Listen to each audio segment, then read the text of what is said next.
Hello viewers, welcome to IT System Admin and Information Technology Learning tutorial channel for you. Today in this tutorial I am going to show you how to change ownership of a file in Google Docs. Sometimes it becomes very important for you, so don't forget to watch full video.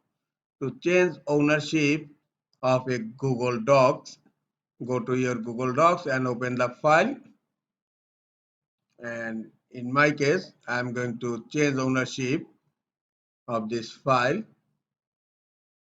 Click on share icon on upper right corner.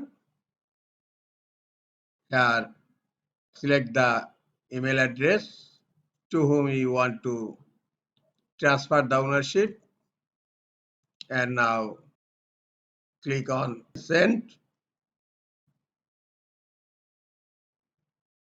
Now click on share again. Look, your email address is here to whom you want to change the ownership. Now click on the drop down menu here, and here you will find transfer ownership.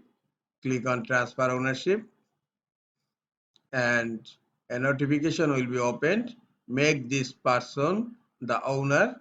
Click on yes, and look, the person is become the owner of this file right now.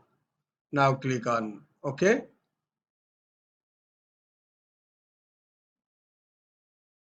This is all for today. Hope this tutorial is helpful for you. Keep watching for next tutorial. Thank you very much.